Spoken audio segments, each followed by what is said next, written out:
Buenas tardes a todos, a todas, gracias por haber venido aquí.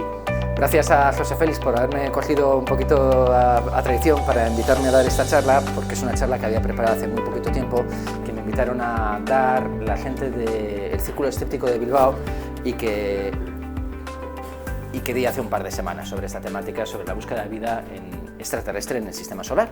Y yo voy a abordar esto desde una perspectiva global, no me voy a quedar únicamente con Marte, sino que voy a intentar abordar también otros mundos en los cuales podría ser interesante buscar vida y de hecho objetivos científicos que estamos intentando cubrir con la investigación actual que se hace con diferentes misiones espaciales, tanto desde la Agencia Espacial Europea como desde NASA. Y entonces le voy a dar un poquito más de importancia a algunas de estas misiones en las que yo participo, porque tengo la suerte de poder estar en la misión Mars 2020 de NASA, que está ahora sobre la superficie de Marte, recogiendo muestras de su superficie, y tengo el inmenso placer de estar también en JUICE, que es una misión de la Agencia Espacial Europea, que va al sistema de Júpiter, se pondrá en órbita de Ganímedes y realmente pues, tendrá una contribución muy importante en este ámbito. Así que vamos a hablar de la búsqueda de vida en otros mundos. Y esa búsqueda de vida es una pregunta fundamental. Nos la hemos hecho desde que hemos sido capaces de pensar que existen otros mundos. Desde que hemos sido capaces de imaginarlos, ni siquiera en la época en la que ni siquiera teníamos un conocimiento científico.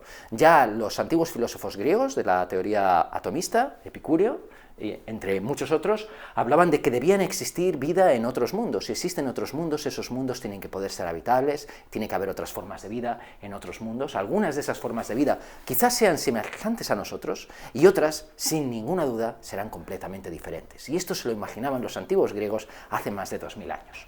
La plasmación de esta idea, Plasmar esta idea desde una perspectiva más moderna, pues llevó muchos más siglos, y desde una perspectiva puramente astronómica, quizás la persona que más lo divulgó fue el astrónomo francés Camille Flammarion, del que en este grupo pues todos habréis oído hablar, porque su Astronomía Popular, publicada en el siglo XIX, fue un libro superventas que hizo que el conocimiento de astronomía en toda Europa pues realmente llamara la atención del gran público. Cómo son las estrellas, los planetas, qué es lo que conocemos del universo, y poner ese universo, ese conocimiento de la mano del gran público. Y su siguiente libro fue La pluralidad de los mundos habitados. El hecho de que muchos de estos mundos van a tener superficies sólidas y condiciones adecuadas para el desarrollo de la vida. Y este libro había sido publicado en 1866, poco después del origen de las especies de Charles Darwin. En El origen de las especies, la pregunta que se respondía a Charles Darwin es cómo la vida puede evolucionar en la Tierra. Y en ese libro también había preguntas fundamentales sobre cómo puede surgir la vida en un mundo con unas condiciones que sean las adecuadas. Si la vida pudo evolucionar en la Tierra por procesos puramente biológicos, químicos y físicos, entonces no hay ningún lugar en el universo para el antropocentrismo. Tiene que haber otros mundos en los cuales se puedan replicar el mismo tipo de procesos que han dado lugar a la formación de la vida en la Tierra y a su evolución posterior. De manera que si buscamos en esos otros mundos, quizás tengamos alguna esperanza de poder encontrar también otras formas de vida. Y esta idea, publicada de forma científica y en entornos científicos y populares en el año 1866, tuvo un impacto enorme en toda la cultura popular. Pensar que es la época, a finales del siglo XIX, en la que se empiezan a escribir novelas de ciencia ficción, en la que empezamos a preguntarnos si hay otras formas de vida, otros extraterrestres, y si esos extraterrestres podrían venir a la Tierra y quizás desencadenar una guerra como la Guerra de los Mundos de H.G. Wells, que es una novela de 1898. Y es también unas décadas anteriores al descubrimiento de estructuras lineales en la superficie de Marte, que fueron interpretadas por el astrónomo italiano Giovanni Schiaparelli como posibles canali, una palabra italiana para hablar de estructuras lineales sobre la superficie, que fue interpretada por Percival Lowell como canales artificiales equivalentes a lo que podía ser el canal de Suez que se estaba terminando de construir en aquella época. Y entonces de ahí viene la idea de que Marte tenía que ser un mundo habitable, en el que había una civilización global, y que esa civilización global quizás estaba más avanzada que la nuestra y quizás podía venir hasta nuestro planeta. La esperanza de encontrarnos con formas de vida que quizás nos pudieran enseñar algo y sacarnos de algunos de esos errores tan importantes que cometemos una y otra vez.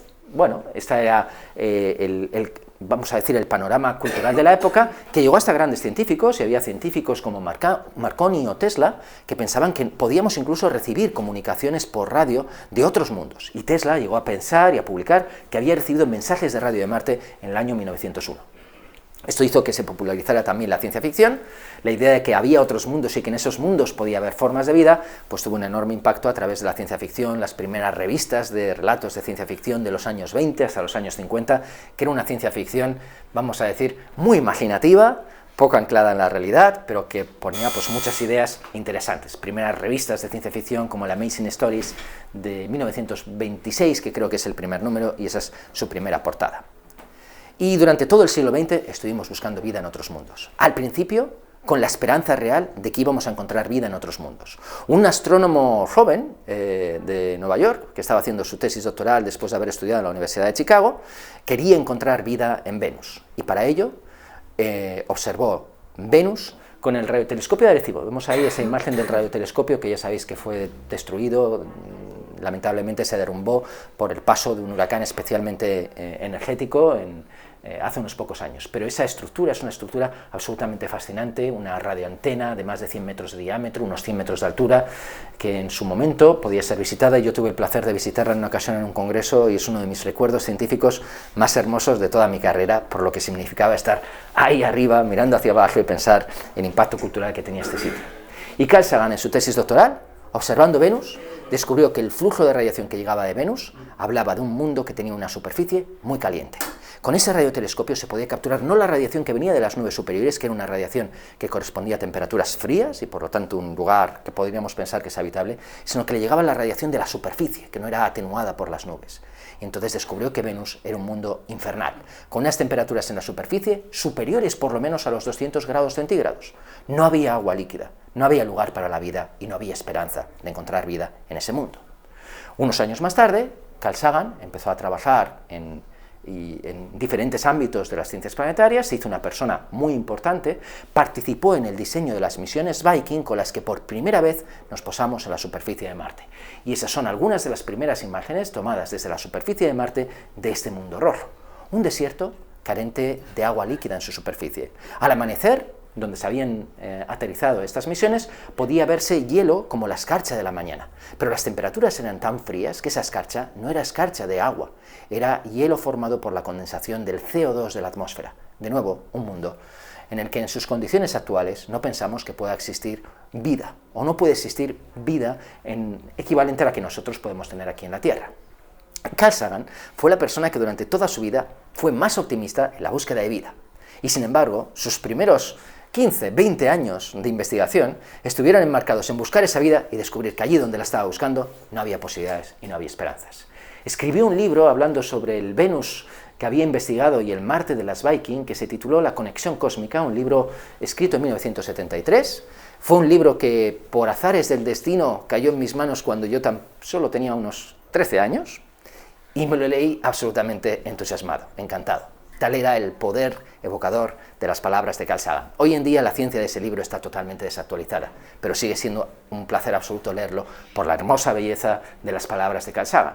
Carl Sagan se había hecho enormemente famoso con la serie de televisión Cosmos y publicó un libro asociado a esa serie de televisión, y en ese libro se exploran muchas de estas cuestiones, la posibilidad de vida en otros mundos.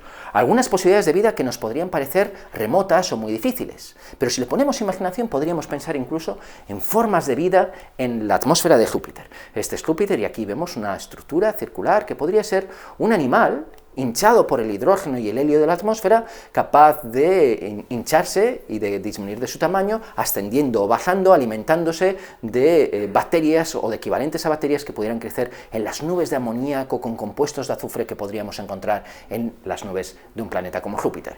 Y si afinamos la visión por aquí, podemos ver alguna estructura, algún otro animal como este de aquí, más fino, más delgado, con alas, que quizás fuera un depredador de estos globos voladores en la atmósfera de Júpiter. Es una idea fantasiosa, es una ilustración de las más bonitas del libro de Carl Sagan y está basada en un artículo publicado en Nature cuando todavía no sabíamos suficiente sobre la atmósfera de Júpiter y pensábamos que quizás en sus nubes también podríamos encontrar un entorno adecuado para la vida. Porque Carl Sagan era enormemente optimista y a la vez era enormemente honesto. Buscamos la vida, si no la encontramos, seguimos buscando y seguimos buscando las alternativas para esa vida. Y de repente todo cambió en el año 1996. En el año 1984 se había producido una expedición que ha ido a buscar meteoritos a la Antártida. Buscar meteoritos en un territorio normal es bastante complicado porque tenéis que recorrer mucho territorio y tenéis que buscar rocas que sean anómalas, pero si estáis en la Antártida y os encontráis con un trozo con una roca que está por encima del hielo y sabéis que ese hielo es muy antiguo y esa roca está ahí, pues sabéis que es una roca que ha caído del cielo. Y si vais a algunas zonas en concreto, en las laderas de algunas montañas, esas rocas se van depositando, van cayendo y hay auténticos lugares en los que uno puede ir a buscar meteoritos y en esos meteoritos están mucho más concentrados. Había habido una expedición en el año 84 que había buscado meteoritos en la Antártida y ese meteorito es el Alan Hill 84001, el primer meteorito de esa expedición en las laderas de las montañas Alan Hills. Ese meteorito se había llevado a los laboratorios de NASA, habían pasado varios años sin ser analizado, pero cuando fue analizado y fue cortado y fue analizado su contenido de diferentes elementos químicos, en algunas fotografías por microscopios de diferentes tecnologías se veían estructuras como estas. Y si vemos una estructura como esta, esto nos recuerda inmediatamente al fósil de una pequeña bacteria. Era mucho más pequeño que cualquier bacteria que conozcamos en la Tierra, pero es una estructura que podría recordarnos a bacterias que podemos encontrar hoy en día en la Tierra, más pequeña. Ese meteorito era un meteorito que había venido de Marte. El contenido isotópico de sus materiales era claramente el equivalente de la atmósfera de Marte, que conocíamos gracias a los análisis que se habían hecho una década anterior por las misiones Viking. Sabíamos, no había ninguna duda de que este era un meteorito marciano, y había estructuras que aparentemente nos hablaban de formas de vida microbianas en un Marte pasado, que habían quedado, vamos a decir, convertidas en microfósiles en el interior de este meteorito. Y se publicó un artículo en Nature, la revista Science, que fue realmente muy importante y muy influyente, el 16 de agosto de 1996. La búsqueda de vida pasada en Marte, posibles reliquias biogénicas en el meteorito marciano ALH 84001. El descubrimiento fue tan importante que la rueda de prensa que se hizo no la hizo el investigador principal Dave McKay, la hizo el presidente de los Estados Unidos de aquella época, Bill Clinton, hablando frente al público del posible descubrimiento de formas de vida en Marte. Si pensamos que a los políticos no les interesa la ciencia, quizás sea cierto en nuestras latitudes. Quizás hay otros países en los que en algunos momentos algunos políticos han pensado que la ciencia podría ser importante. Y esta es una rueda de prensa que uno puede ver en YouTube. Si buscáis en YouTube el discurso de Clinton sobre el meteorito marciano, buscáis Bill Clinton, Mars Meteorite, os va a aparecer el discurso y de las famosas palabras que él dio. Veis toda la nube de periodistas sacando las fotografías del meteorito, que es este meteorito en el que pensábamos en el año 96 que podía haber formas de vida o evidencias de antiguas formas de vida en el Marte pasado. Y estas imágenes fueron las que tomaron el director norteamericano Robert Zemeckis para utilizarlas en su película Contacto de unos años posteriores, de 1999, que estaba basada en una novela de ciencia ficción de Carl Sagan, una novela estupenda y una película fantástica en la que recibimos un mensaje de las estrellas de extraterrestres mucho más inteligentes que nosotros. Y en esa película aparece este discurso, pero el discurso original es para hablar de formas de vida en Marte. ¿Cómo se tomó esto la comunidad científica? Pues lamentablemente no tuvieron mucha fe en este descubrimiento. Análisis posteriores, y un análisis un poco más sofisticado, y el hecho de que las personas que habían encontrado este meteorito querían creer que habían encontrado vida, querían creer que habían revolucionado nuestro conocimiento sobre el universo. Cuando este descubrimiento fue analizado por otros científicos, dijeron, bueno, quizás no está tan claro.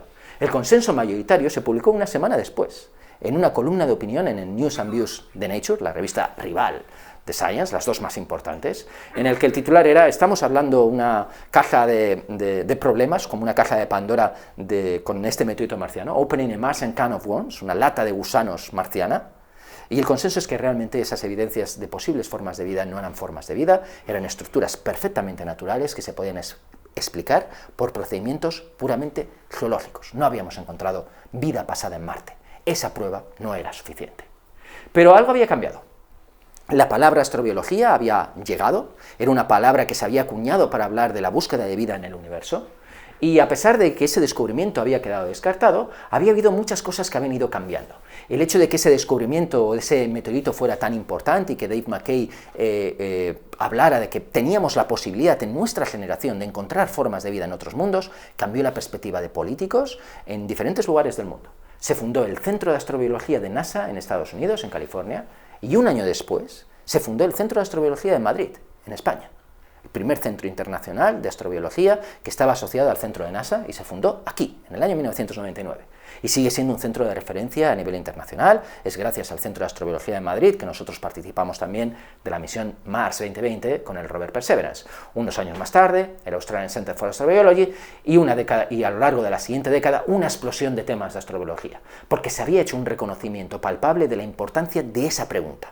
Quizás no tengamos la respuesta, pero sabemos que la pregunta es enormemente importante y queremos abordarla con todos los elementos necesarios para poderlo hacer. La búsqueda, la existencia de vida extraterrestre es algo que realmente es importante y tenemos que abordar esa pregunta de manera decidida, y solamente lo podremos conseguir con grandes proyectos científicos, con misiones espaciales, nuevos telescopios, también con el estudio de la vida en la Tierra. ¿Y por qué? Un descubrimiento que había quedado denostado en una semana había cambiado el panorama de esta manera. Si esto se hubiera publicado en los años 70, no hubiera pasado nada, pero se publicó en el año 1996, y para el año 1996 la ciencia había cambiado. Sabíamos desde los años 70 que Marte tenía evidencias de grandes cauces de ríos que hoy en día estaban secos, pero en la superficie de Marte teníamos las evidencias geológicas de que Marte había tenido un pasado repleto de agua, con grandes cantidades de agua capaces de generar ríos, inundaciones, grandes depósitos sedimentarios.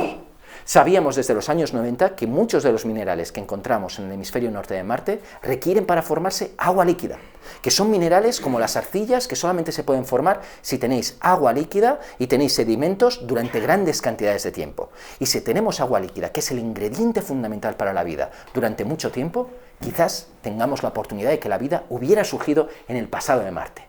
Si vamos a los polos de Marte y excavamos unos pocos centímetros bajo la superficie, resulta que la superficie es arenosa, fría, las temperaturas son extremas.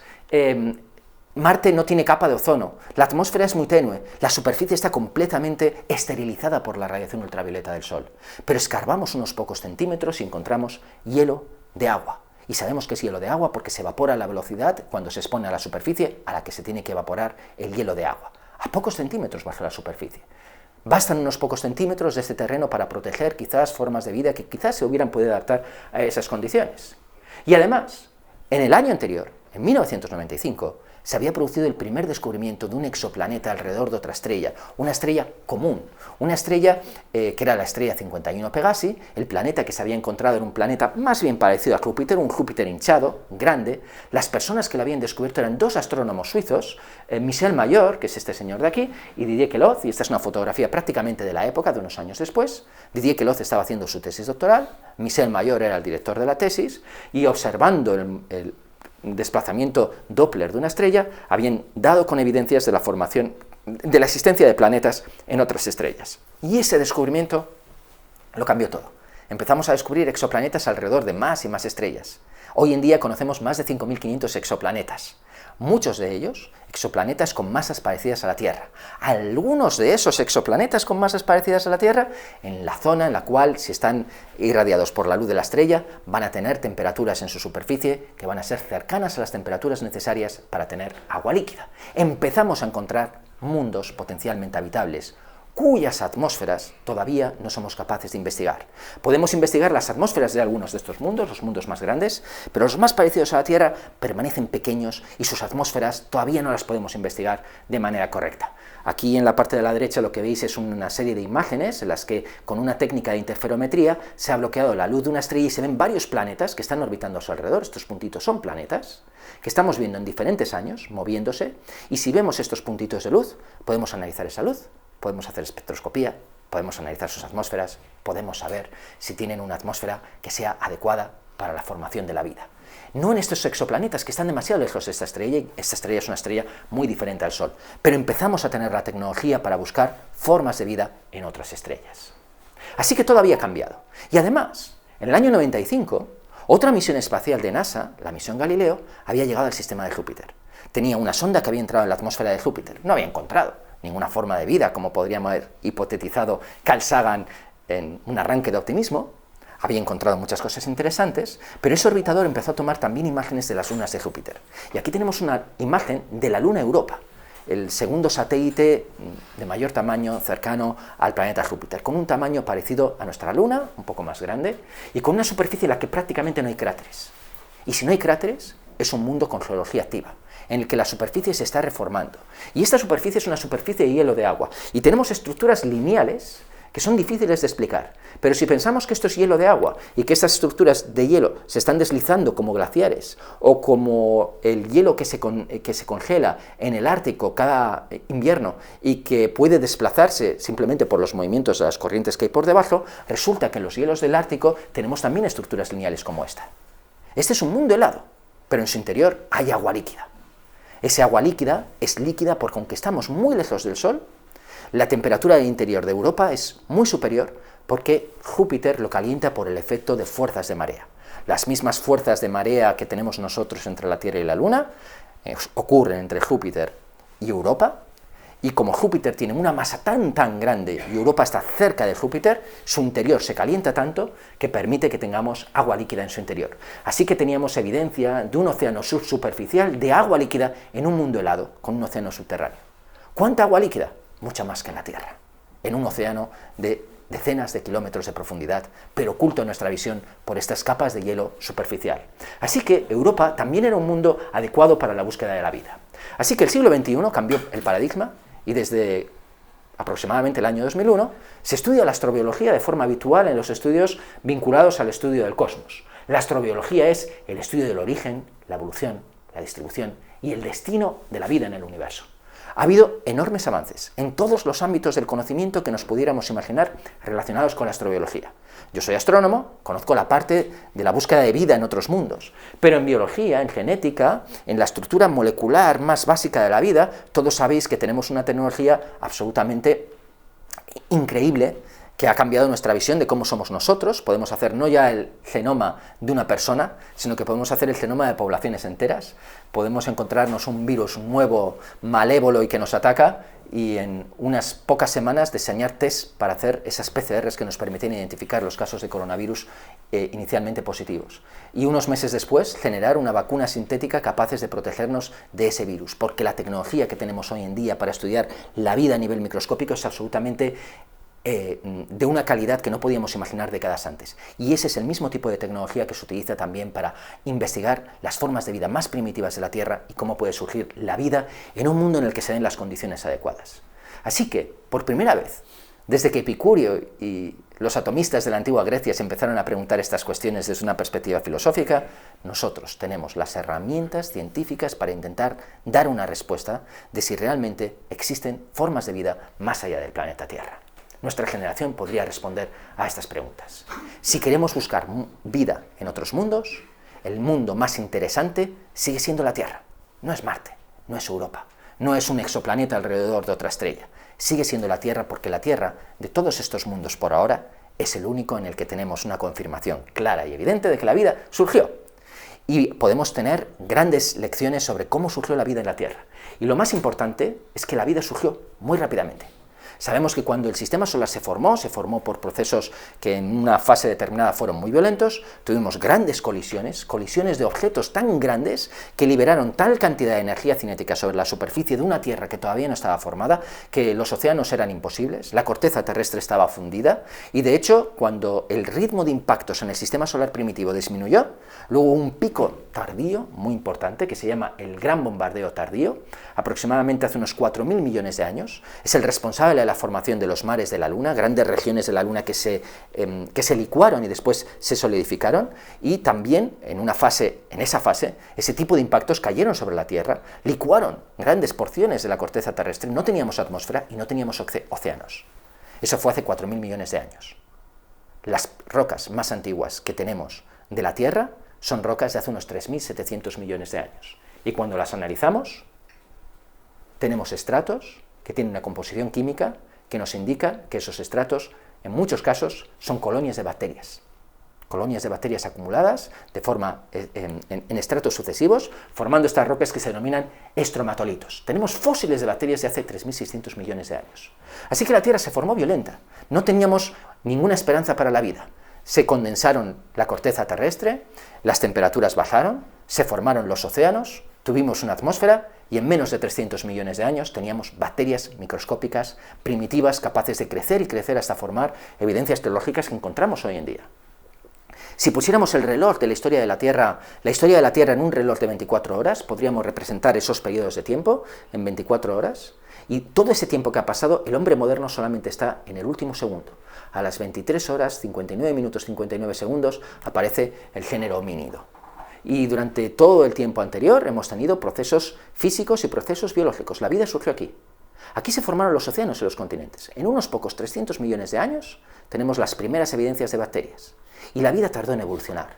Escalas de tiempo inimaginables. De esas primeras bacterias que se formaron muy rápidamente a las primeras formas de vida, vamos a decir, suficientemente complejas, células eucariotas con un núcleo diferenciado en el que tenemos el material genético separado del entorno, pasaron miles de millones de años. Aquí se formaron las primeras células eucariotas. Todo lo que es anterior son bacterias sencillas en las que el material genético está disperso por el interior de la célula. Y tardamos centenares de millones de años en que se desarrolla la fotosíntesis, más centenares de millones de años hasta que la fotosíntesis fue tan común que cambió la atmósfera terrestre y empezamos a tener un oxígeno abundante en la atmósfera terrestre, una gran crisis para la vida porque muchas formas de vida no estaban adaptadas, y después cambió el metabolismo de las formas de vida. En una atmósfera con oxígeno, el oxígeno es un gas tóxico, pero da mucha energía. Las formas de vida que son capaces de sobrevivir en una atmósfera de oxígeno son mucho más energéticas y pueden ser más complejas. Si no tuviéramos oxígeno, no habrían surgido las eucariotas. Y las eucariotas fueron evolucionando y evolucionando.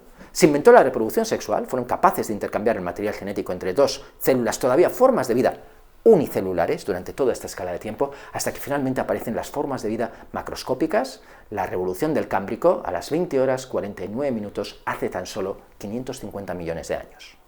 Todas las formas de vida de las que podemos encontrar fósiles identificables en rocas provienen de esta época en adelante. Por aquí tenemos los dinosaurios, un breve intervalo de tiempo, hace 65 millones de años su final, y aproximadamente el comienzo hace unos 100-130 millones de años.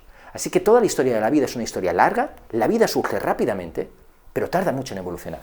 Si vamos a buscar vida en otros mundos, va a ser mucho más fácil encontrar formas de vida primitiva, porque la vida tarda mucho en evolucionar. Incluso si vamos a un mundo en el que la vida haya surgido y haya tenido 3.000 millones de años para evolucionar, lo más probable es que no sea una forma de vida compleja. No vamos a encontrar a nuestros equivalentes, no vamos a encontrar extraterrestres con los que poder hablar, pero quizás encontremos bacterias, o quizás encontremos algo diferente a las bacterias que sean también formas de vida sencillas. Hubo toda una evolución biológica de la vida, y la vida en la Tierra es única. Todas las formas de vida terrestres comparten el mismo tipo de recetas, comparten la misma forma de leer el ADN, la misma forma de leer el ARN para transformarlo en proteínas, las mismas rutas energéticas para transformar algunas moléculas en energía, como la molécula ATP, que utilizan todas las formas de vida, y todos estamos emparentados. Utilizamos los aminoácidos de la misma manera. Hay muchos más aminoácidos posibles, compuestos químicos sencillos con carbono, nitrógeno y oxígeno, que tienen ciertas propiedades químicas. Hay más de 64 tipos de aminoácidos posibles, la vida solamente utiliza 19. Quizás en otros mundos utilicen otras formas de aminoácidos, quizás códigos genéticos distintos, quizás no, la genética sea completamente diferente y no haya nada equivalente al ADN o al ARN. Toda la vida tiene un único común antepasado, un Last Universal Common Ancestor, y todos somos parientes. Parientes entre nosotros, parientes con los animales más sencillos, parientes con las bacterias más primitivas. Todos tenemos la misma fórmula biológica que no sabemos cómo surgió en la Tierra. Si encontráramos una forma de vida extraterrestre en otro mundo, por sencilla que fuera, sería absolutamente revolucionario para la biología. Así que buscamos y buscamos. Y buscamos en aquellos mundos en los que pensamos que hubo las condiciones adecuadas para que la vida pudiera surgir. Y dije que la vida en la Tierra surgió hace 3.700 millones de años, y hace 3.700 millones de años Marte era un planeta paradisíaco. Agua líquida por todas partes. Una atmósfera densa. Esa agua líquida en la que tenemos las evidencias de los lagos que se formaron, de los ríos y de los sedimentos, materiales hidratados. Quizás un océano global cubriendo el hemisferio norte, un hemisferio prácticamente entero de Marte, de océanos de agua. Hace 3.700, 3.300 millones de años, la vida tuvo una oportunidad clara en Marte. Y entonces, estamos buscando vida en planetas como Marte. Y esa búsqueda es una búsqueda complicada, porque estamos buscando realmente evidencias geológicas de un pasado en el que la vida pudo aparecer, y estamos buscando formas de vida que van a ser muy, muy sencillas. Y esa búsqueda es una búsqueda que requiere grandes medios. La búsqueda más importante es la que están realizando estos dos rovers. Son dos vehículos de NASA. El que está a la izquierda es el rover Curiosity, de la misión Mars Science Laboratory, y el que está a la derecha es el más moderno, su hermano mayor, más joven, más grande, más potente, que es el rover Perseverance de NASA, de la misión Mars 2020, que llegó a la superficie de Marte en el año 2021. Tienen misiones distintas. Curiosity tiene la misión de explorar el pasado geológico de Marte, identificar los estratos y cómo fue la evolución geológica de Marte, durante cuánto tiempo hubo agua líquida, en qué épocas, qué tipos de minerales encontramos, y no tiene experimentos adecuados para la búsqueda de vida. Y Perseverance es diferente porque Perseverance tiene la capacidad de tomar muestras de la superficie. En esta roca ha hecho 2 pequeños agujeros, ha extraído 2 muestras y esas muestras las ha sacado, las ha metido en 2 tubos y esos tubos van a ser traídos a la Tierra quizás dentro de una década por una misión que todavía está en su fase de diseño. Estas 2 misiones se enviaron a 2 lugares muy diferentes. Aquí tenemos el lugar de aterrizaje del rover Curiosity en el cráter Gale y aquí tenemos el lugar de aterrizaje del rover Perseverance en el cráter Jezero. Este es un cráter peculiar porque este es un cráter de impacto en el que tenemos una montaña central y esto no se forma en un cráter habitualmente. Aquí se ha formado porque es un cráter en el que se forma un objeto de gran tamaño, impacta contra la superficie de Marte, expulsa un montón de material, se forma un gran cráter, hace más de 3.700 millones de años, y entonces pasa el tiempo. El cráter se inunda por agua, pasan las edades geológicas, se depositan sedimentos en diferentes épocas, y a medida que vamos subiendo tenemos sedimentos más modernos. Tenemos una montaña de sedimentos en la región central de este cráter, en la cual en las regiones más profundas tenemos sedimentos antiguos y las más altas sedimentos más modernos. Podemos explorar las edades geológicas de Marte moviéndonos por esas laderas. Esa es la misión de Curiosity, que desde el año 2012 sigue moviéndose por Marte, con sus ruedas llenas de agujeros, sus dificultades tecnológicas y todavía con todos sus instrumentos científicos funcionando perfectamente. Lo único que le falla un poquito son las ruedas, que tienen algunos pequeños problemas, pero sigue moviéndose. Y aquí tenemos Perseverance, en el cráter Jezero, desde el año 2021. Y en esta imagen, que está coloreada en función de los minerales geológicos que tenemos en Jezero, tenemos algo muy interesante. Tenemos el cauce de un río, tenemos material que ha sido depositado por el cauce de ese río, y esto es un enorme delta de material sedimentario arrastrado hasta aquí por la corriente de este río, que tenía que traer un cauce fluvial muy elevado para generar todo este material sedimentario que vemos aquí. Este material, por supuesto, se depositó hace miles de millones de años, cuando en Marte había agua líquida suficientemente abundante. Y después hubo objetos que cayeron y que formaron cráteres como este.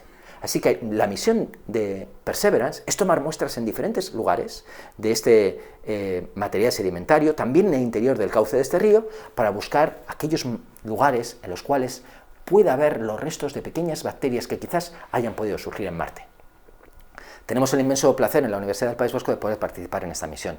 Y somos 2 grupos de investigación los que participamos, de manera que durante la pandemia pudimos asistir a un acto en directo desde aquí, desde Bilbao, en el que estábamos conectados con NASA, viendo cómo estábamos aterrizando en la superficie de Marte.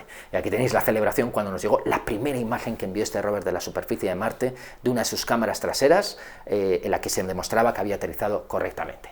Aquí tenéis a Agustín Sánchez, que reconoceréis todos a pesar de la máscara, que está aquí totalmente contento y feliz, porque él es el investigador principal de nuestro grupo que ha permitido que entremos en esta misión, porque esta misión tiene tecnología también del Centro de Astrobiología de Madrid. Aquí está Agustín Sánchez, Juan Manuel Madariaga, que es un catedrático de química, porque ellos hacen experimentos de algunas de los análisis de algunas de las muestras que hay aquí. Y aquí tenemos a la rectora de la Universidad del País Vasco, que ha permitido también, ha apoyado este tipo de investigaciones en nuestra universidad, y le estamos agradecidos. Este es el paisaje con el que nos hemos encontrado en la superficie de Marte, con Perseverance. Grandes montañas, desiertos de rocas, una atmósfera fría, 30 bajo cero esta mañana, a mediodía en Marte. Ese es el máximo de temperatura de esta mañana. Tenemos una estación meteorológica con la que podemos medir esas temperaturas todos los días. Y hay una persona en nuestro equipo, un estudiante de doctorado de enorme talento, Asier Munguira, que está haciendo su doctorado analizando esas temperaturas y viendo cómo es la meteorología de Marte. Y este es un mundo en el que hoy en día no tenemos esperanza de encontrar formas de vida equivalentes a las terrestres. Giramos la cabeza del rover en otra dirección y seguimos encontrando este desierto.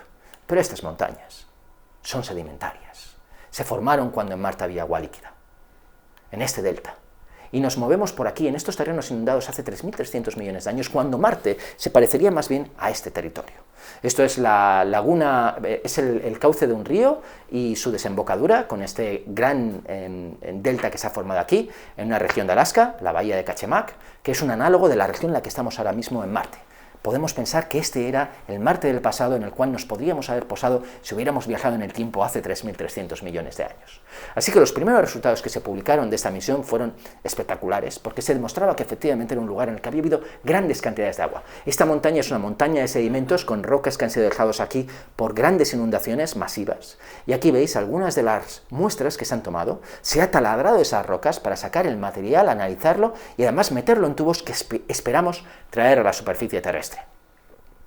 Un montón de tubos tomados en diferentes puntos, en cada punto, para mostrar la base del cráter, cómo se formó ese terreno, los terrenos sedimentarios. Ahora estamos explorando el cauce del río y seguimos tomando muestras, y esas muestras son de diferente tipo y están almacenadas en el interior del rover. Se han tomado 22 muestras geológicas, y hay 15 tubos todavía libres para tomar otras 15 muestras, y ahora ya el equipo es muy cuidadoso porque queremos tomar las mejores muestras posibles. Ya tenemos una variedad bastante grande y ahora tenemos que seleccionar muy bien esos 15 tubos que tenemos porque no vamos a poder traer más. Esos tubos se alojan aquí, en el interior del rover, en la parte inferior. Hay un brazo robótico con el cual se pueden llevar hasta ahí, pero nos da miedo que el rover pudiera averiarse. Si sus ruedas se estropean y no podemos mover el rover y esos tubos se quedan ahí alojados, perderíamos el contenido científico más importante de esta misión, esas muestras del territorio marciano que son tan importantes y que hemos tomado de todos estos puntos. Así que hay una pequeña muestra que se ha depositado sobre el terreno de Marte. Aquí tenéis diferentes puntos en los que se han dejado algunos de estos tubos. Parece casi un sable láser de Star Wars, tiene un tamaño equivalente a un sable láser, pero es un tubo con una muestra de Marte depositada en el terreno para que si el rover Perseverance falla, podamos recoger esas muestras, que son algunas de las mejores, unos 10 tubos, pero tenemos otros equivalentes en el interior del rover Perseverance y esperamos poderlos traer todos, queremos traerlos todos. Para traerlos es difícil. Oímos hablar de Elon Musk, que quiere construir misiones espaciales que vayan a Marte, que queremos enviar a seres humanos a Marte, pero traer esas muestras es extraordinariamente difícil. Hemos cumplido una primera fase de un plan que es muy ambicioso. Estamos cogiendo estas muestras en los lugares adecuados, con un rover que pueda hacer los análisis geológicos adecuados para seleccionar las rocas que queremos. Después tenemos que aterrizar en Marte un vehículo de gran tamaño en el que en su interior tengamos un pequeño cohete que podamos poner en órbita de Marte. Vamos a tener que llevar esas muestras desde el rover Perseverance hasta esta misión, esta base de lanzamiento, y lanzar un vehículo de salida de Marte con una capacidad de lanzamiento de unos 10 kilos, no podemos lanzar más. Y hacer aterrizar esta misión con un cohete que sea capaz de enviar el material es extremadamente costoso y muy difícil. Y además ese material que vayamos a enviar no lo podemos enviar directamente a la Tierra, solamente lo podemos poner en órbita de Marte, así que tenemos que enviar otra tercera sonda, otra tercera nave espacial, para coger ese material orbitando la órbita de Marte y traerlo entonces a la Tierra. Atravesar la atmósfera terrestre, aterrizar a salvo con paracaídas y poder llevar esas muestras a los mejores laboratorios de todo el planeta. Y esta misión es la misión Mars Sample Return Mission, el sueño de la ciencia planetaria y la astrobiología, que es la prioridad declarada de NASA en su programa de exploración espacial para la década de 2020. Y aquí colaboramos, la Agencia Espacial Europea, de una forma muy importante. Pero hay un problema. En el último análisis que se ha hecho de los diseños que estaban para esta misión, la misión se ha vuelto muy costosa. NASA estima que el presupuesto necesario para convertir esta misión en una realidad en una escala de tiempo de unos 8 años sería de 10.000 a 11.000 millones de dólares, que es una cantidad de dinero muy importante. Pensamos que Estados Unidos es un país muy grande, muy rico. 10.000 millones de dólares en el contexto de la investigación que se puede hacer dentro de NASA desequilibraría todo el programa científico de NASA. Si lo comparamos con el programa científico que pueden tener simplemente de desarrollo armamentístico, sin hablar de construir materiales realmente militares, solamente la investigación militar es minucia.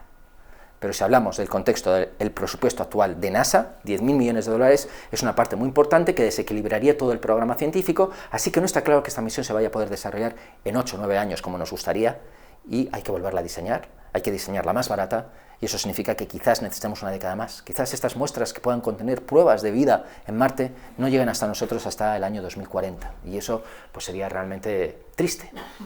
Tenemos, sin embargo, una esperanza. La misión ExoMars, una misión europea, que estábamos desarrollando con nuestros antiguos socios rusos, Roscosmos. Y vamos a enviar esta misión en un cohete ruso a Marte. Un rover europeo con la capacidad de moverse sobre la superficie, pero con un taladro grande, tan grande que podría tomar muestras no de los pequeños primeros centímetros, sino de 2 metros bajo la superficie, donde el hielo es totalmente abundante.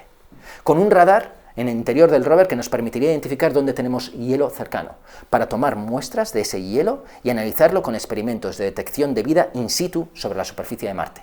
Esta misión se iba a lanzar justo un mes después del comienzo de la guerra con Ucrania, cuando la guerra empezó, y se tuvo que paralizar. La misión fue descartada, se iba a tirar a la basura. El rover estaba construido y todo estaba ya preparado, y no se podía lanzar porque estábamos en este contexto internacional tan complicado y por supuesto no se podía colaborar con los rusos en estas condiciones. Aterrizaría en la zona de Oxyaplanum, en el hemisferio norte, que es donde hay la mayor concentración de terrenos arcillosos del planeta y por lo tanto una concentración de elementos que requirieron grandes cantidades de agua. Esta misión, he de decir, que ha sido rescatada. Por una vez, los políticos de los diferentes países miembros de la Agencia Espacial Europea, en su última reunión entre los diferentes ministerios de ciencia y equivalente, decidieron que esta misión había que apostar por ella y que había que poner más dinero. ¿Cuánto? 800 millones de euros. ¿Se pusieron? Sí.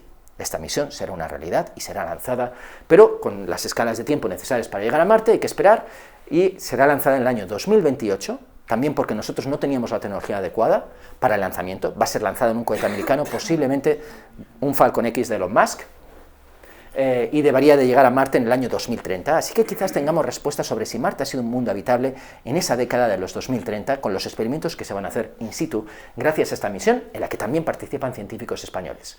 En esta misión también participábamos nosotros, pero he de decir que lamentablemente participábamos en los instrumentos que estaban en la plataforma rusa, así que estamos fuera. Los rusos ya están fuera de todo esto, y nosotros, como estábamos en la parte rusa, con el Centro de Astrobiología de Madrid, tampoco podemos estar en esta misión. Pero sí que hay participación española importante en esta misión que puede revolucionar el conocimiento que tenemos de astrobiología en el sistema solar. Y Marte no es el único destino en el que queremos buscar vida, porque las lunas de Júpiter hemos dicho que tienen grandes cantidades de agua líquida y están calientes. Están calientes por las fuerzas de marea que genera un planeta tan grande como Júpiter. Aquí tenemos Io, el más interior de todos estos satélites. Los tenemos representados en escala de tamaño comparativo con Júpiter, y aquí tenemos la gran mancha roja. Esta es una imagen icónica de la misión Galileo. Vemos Io, un 5% mayor que la Luna, Europa, 3.100 kilómetros de diámetro, Ganímedes, más grande que Mercurio, un 28% menor que Marte, o sea que no es desdeñable este mundo, y luego Calisto, más alejados. Y el calor que genera Júpiter a través de las fuerzas de marea es tan grande que en Io tenemos volcanes por todas partes. Cada uno de estos puntitos es un volcán. Muchos de ellos están en activo, y son tan activos que expulsan material del interior de Io, centenares de kilómetros de altura, y vuelve a caer por el efecto de la gravedad, pero también nutre de materiales, un cierto anillo de material alrededor de Júpiter. Io es el que está más cercano, tiene tanto calor que es el mundo más volcánico del sistema solar, tiene una cantidad de calor interno que por unidad de superficie es 40 veces superior a la terrestre. Así que es una actividad geológica importante, que cambia su superficie continuamente. Y luego tenemos Europa, que está más lejos, pero que está también caliente y tiene agua líquida. Y tiene una corteza helada que no nos permite acceder a esa agua líquida. Y más lejos, Ganímedes. Más lejos, más frío, una corteza helada más gruesa, pero también con grandes cantidades de agua líquida. Y finalmente, Calisto. Si yo comparo estos mundos en escalas de tamaño, estas son imágenes obtenidas por la misión Galileo, y vemos este mundo helado, con estas grandes líneas que representan no fallas tectónicas, sino regiones en las cuales el hielo se ha formado de diferente manera. Tenemos algunos movimientos de hielo convectivo, tenemos placas de hielo que se han movido, y aquí tenemos Ganímedes, que tiene cráteres porque esta corteza es más gruesa, más antigua, más sólida, pero bajo el interior de Ganímedes también tenemos grandes cantidades de agua líquida. Así que estos lugares son lugares muy importantes en los que queremos buscar también las posibilidades de surgir la vida. Y aquí hay dos misiones espaciales fundamentales. Una de ellas es la misión europea JUICE, Jupiter Icy Moon Explorer, en la que formamos parte del equipo de investigación de esta misión, Agustín Sánchez en uno de los equipos, uno de los instrumentos, yo estoy en otro de los equipos de otros instrumentos, y recientemente se ha unido a ese equipo también otra persona de nuestro grupo. Esta misión ha sido ya lanzada en abril, está funcionando todo perfectamente, no tenemos ningún fallo. Todo el comportamiento es nominal, que es la mejor palabra que uno puede oír cuando está trabajando en ciencias planetarias, pero además el lanzamiento ha sido perfecto, porque ha sido en un Ariane, y el lanzamiento ha sido tan perfecto que vamos a poder rediseñar la órbita y vamos a poder hacer incluso más ciencia. Vamos a tener 2 sobrevuelos de Europa, 21 sobrevuelos de Ganímedes, 8 sobrevuelos de Ganímedes, y luego nos pasaremos un año orbitando Ganímedes a 500 kilómetros de altura, y después bajaremos. Y lo orbitaremos durante unos cuantos meses a 200 kilómetros de altura. Podremos ver imágenes de la superficie de Ganímedes con 30 centímetros de resolución, desde 200 kilómetros de altura. Esta misión va a cambiar nuestro conocimiento de cómo son estos mundos helados. Quizás en Ganímedes no haya vida, pero vamos a saber cómo son estos mundos y cómo se forman y qué física tienen. Y los americanos van a enviar este año la misión Europa Clipper. se lanzará en octubre, así que realmente el próximo año, pero estamos ya en diciembre, y llegará un poquito más rápido, en abril de 2030, no porque su cohete sea mejor, sino porque nosotros queremos ponernos en órbita, y para ponernos en órbita tenemos que llegar despacito. Si vamos muy rápido, ponernos en órbita nos va a costar mucho. Y como esta misión no se va a poner en órbita, sino que va a hacer muchos sobrevuelos, puede llegar más rápido. 52 sobrevuelos muy cercanos de Europa, con lo que no va a poder mapear por completo la superficie, pero sí va a tomar esas imágenes de altísima resolución espacial de la superficie y también de Ganímedes y de Calisto. Y claro, yo trabajo en el estudio de la atmósfera de Júpiter, y la misión europea va a estar 3 años y medio orbitando Júpiter, y va a tomar imágenes tan espectaculares como esta de aquí. Esta es una imagen real, pero es una imagen antigua, tomada por la Voyager 1 en 1979, y reanalizada con técnicas modernas, pero las cámaras originales son cámaras con tecnología de los años de finales de los años 60, cámaras de televisión. Así que durante 3 años y medio vamos a tomar imágenes como esta de un planeta como Júpiter, en el que vamos a poder analizar toda la dinámica atmosférica, todas sus estructuras, y además vamos a poder observar los satélites pasando por delante del planeta, y vamos a poder estudiar la física de estos mundos gigantescos, que es interesante por otros motivos de los cuales no voy a hablar hoy, porque hoy hemos venido a hablar de vida extraterrestre, pero otro día podríamos hablar de ese tema. Y vamos a tener 2 encuentros cercanos con Europa. Y Europa es un mundo de enorme interés, porque bajo esa corteza helada tenemos un océano líquido con una enorme cantidad de agua.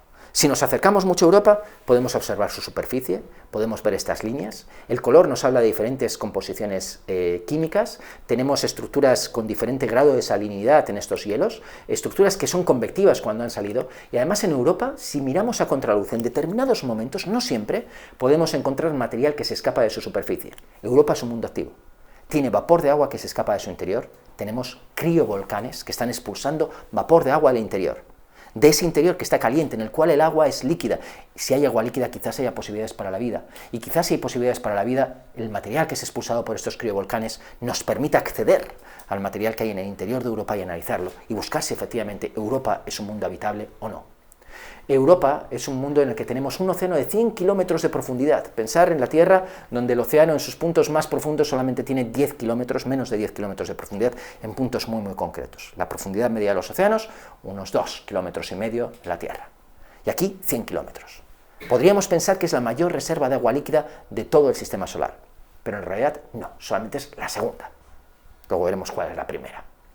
Y tenemos que explorar qué es lo que pasa debajo de estos pocas decenas de kilómetros de hielo. No sabemos cuál es el espesor real, vamos a averiguarlo con esta misión.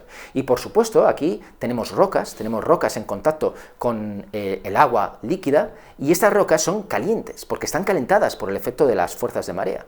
Así que tenemos agua en contacto con un manto de rocas calientes, desequilibrios químicos, fumarolas volcánicas posiblemente, actividad geológica en algunos lugares por las que se expulsa este material, y pensamos que la vida en la Tierra pudo haber surgido precisamente en este tipo de entornos de fumarolas, en el interior de océanos primitivos en la Tierra, con desequilibrios químicos importantes entre los minerales que son expulsados de aquí y las condiciones adecuadas para el desarrollo de moléculas biológicas en ese océano líquido.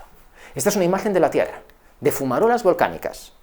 En esas regiones, los minerales que se están liberando son minerales de desequilibrio, la química es diferente a la que tenemos en otros lugares de la Tierra, y esto permite que haya grandes colonias de bacterias. Y esas bacterias que encontramos en estas regiones, su material genético nos dice que son de las más antiguas que hay en la Tierra, bacterias que casi no han evolucionado en más de 3.000 millones de años.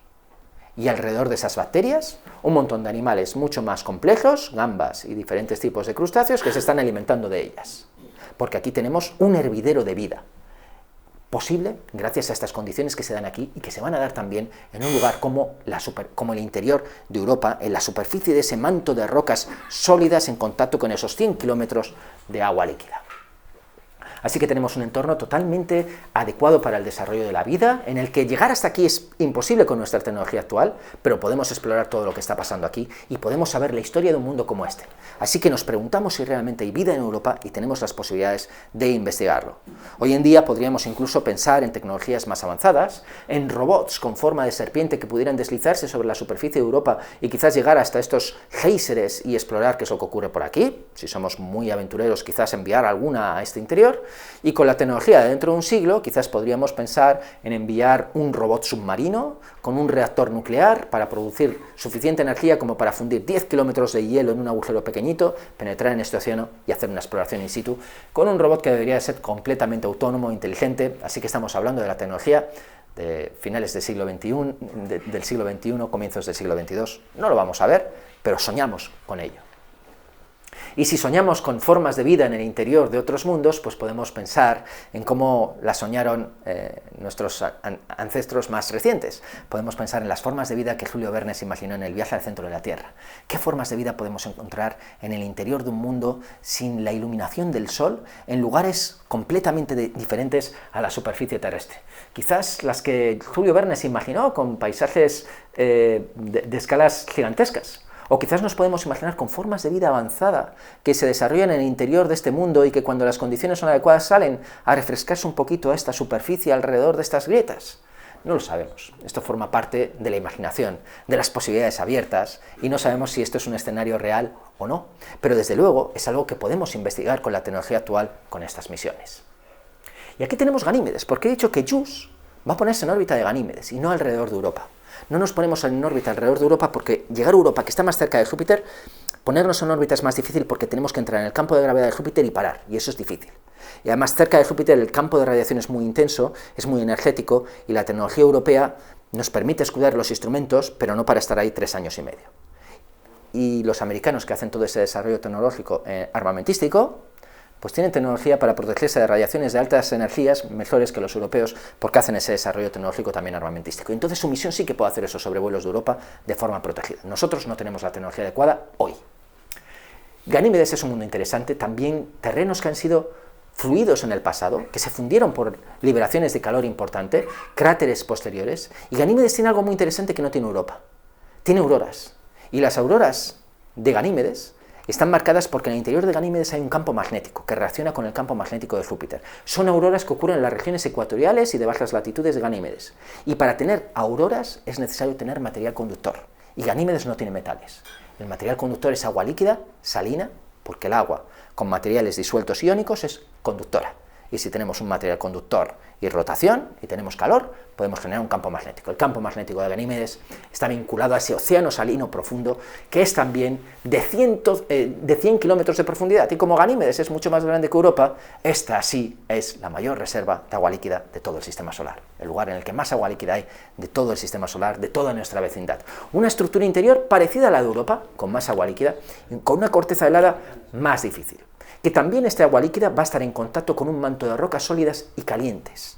Así que si en Europa pensábamos que podía haber vida, en Ganímedes se dan condiciones muy parecidas, de más difícil acceso, pero en un mundo en el que también podemos explorar.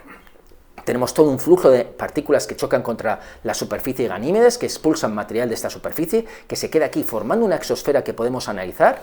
Tenemos aquí, disculpar, esto no es sodio, es potasio, tenemos fósforo. No sabemos si podríamos tener azufre. El material que analizamos aquí es vapor de agua, peróxido de hidrógeno, monóxido de carbono, dióxido de carbono. Podríamos encontrar orgánicos. Si los encontramos, queremos enviar un instrumento con la capacidad de averiguar cómo de complejos son esos instrumentos, y JUICE lo tiene. Y hemos encontrado potasio, y nos gustaría encontrar fósforo y azufre, porque esos son también elementos necesarios para la vida. Y eso lo vamos a buscar cuando estemos ahí a 500 kilómetros de altura y también cuando estemos a 200 kilómetros de altura. Imaginaros poder observar esa superficie en este detalle y quizás buscar lugares en los que la superficie sea geológicamente activa, como sabemos que ocurre en Europa. Y esto no es todo, porque más allá de Júpiter está Saturno, y Saturno también tiene mundos helados, y esos mundos helados también son tremendamente interesantes. La mayor de las lunas de Saturno es la luna Titán, y a Titán hemos llegado. Llegamos en enero del año 2005 en una misión europea que se llamaba Huygens, que era un pasajero de la misión americana Cassini. Esta era una misión entre NASA y ESA. Nos posamos en la superficie de Titán, y esta es una imagen real de la superficie de Titán.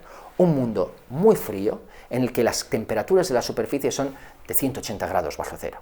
Tan frías que el agua líquida tiene la textura del granito en la superficie terrestre. Y tenemos montañas de hielo de agua en un mundo como Europa. Y tenemos rocas. Y estas rocas tienen una peculiaridad, están redondeadas, como las rocas redondeadas que podemos encontrar en el cauce de un río. Tenemos lagos en Titán y tenemos ríos. Y estos ríos no son ríos secos, son ríos que transportan líquido. Pero en esas condiciones de temperatura tan baja, el líquido que transportan no es agua líquida, es metano, que se congela, se puede encontrar en forma de cristales de hielo en las zonas superiores de la atmósfera, pero lo podemos encontrar también en forma líquida en la superficie y en los aerosoles de las nubes que podemos ver en regiones como esta de aquí y esta de aquí, y tenemos grandes lagos del tamaño de los grandes lagos americanos en el hemisferio norte de Titán, mucho más grandes, y en el hemisferio sur, más o menos parecidos a los grandes lagos de Estados Unidos. Y Titán es un mundo muy interesante porque ese metano que tenemos en la atmósfera es CH4, carbono y 4 átomos de hidrógeno. Y llega la radiación del Sol, que es muy fría, pero llega radiación ultravioleta. La radiación ultravioleta rompe esas moléculas, las moléculas se recombinan y forman orgánicos más complejos. Esas moléculas más complejas son de mayor tamaño, se condensan más fácilmente y van a precipitar sobre la superficie. Y pueden formar estas nieblas, que son nieblas reales que vemos aquí a contraluz, que están llenas de orgánicos complejos. Orgánicos complejos que van creciendo en la atmósfera durante centenares de años, van formando partículas cada vez más complejas, más grandes y precipitan. Se disuelven en estas nubes de metano, cuando cae la lluvia, esa lluvia arrastra estos materiales, que de hecho son las partículas a partir de las cuales se condensa el metano, y hace que se deposite en estos lagos de metano líquido. Y en el interior de Titán también sabemos que hay un océano líquido de agua líquida que está por debajo. Si pudiéramos pensar que hay grietas por las cuales este metano líquido es capaz de comunicarse con este océano líquido, tendríamos una capacidad de desarrollo de vida completamente diferente a la que hemos tenido en la Tierra. Porque estos orgánicos son materiales nutrientes, son materiales que en la atmósfera terrestre a día de hoy podrían ser biodegradados por bacterias sencillas. Tenemos literalmente un mundo en el que el maná llueve del cielo sobre la superficie. Y lo que no sabemos es si hay formas de vida que se puedan alimentar de ese maná. No en la superficie, que está a 180 grados bajo cero, pero por debajo, a decenas de kilómetros de profundidad, donde las temperaturas son más altas, la presión es más elevada y donde podemos tener agua líquida y temperaturas de unos pocos grados bajo cero hasta 0 grados centígrados en algunas regiones, por debajo, muy por debajo de la superficie que tenemos aquí. Así que este es un mundo en el que nos gustaría poder investigar también el origen de la vida. Y hay una misión americana, la misión Dragonfly, que consiste en un robot con 4 hélices, con 4 sistemas de hélices, que va a volar sobre la superficie de Titán. Tenemos un mundo con la mitad de la gravedad terrestre, una atmósfera un 50% más densa, y por lo tanto ponemos un pequeño reactor nuclear, como los que están en las misiones de Marte, es un RTG, un Radio Thermal Isotopic, que genera energía eléctrica simplemente a partir del calor del plutonio que se está desintegrando. No hay un reactor de reacciones de fisión que estén ocurriendo ahí, pero simplemente a través del calor que está generando aquí se genera electricidad, y entonces esta misión puede volar, y puede volar varios kilómetros sobre la superficie de Titán entre varios vuelos. Esa es la tecnología a día de hoy. Y va a llegar en el año 2034. Y va a explorar la superficie de Titán para explorar la historia geológica de Titán. No para buscar vida, porque la vida estará por debajo. Queremos saber cómo es Titán antes de pensar en cómo podríamos explorar formas de vida por debajo. Y Cassini vio algo también muy interesante en el sistema de Saturno. Titán era la mayor de las lunas, pero una de las lunas pequeñas era Encélado. Y esta es una fotografía de Encélado real. Y es una foto curiosa, porque es un mundo helado, con una superficie blanca. Y tiene cráteres, pero no por todas partes.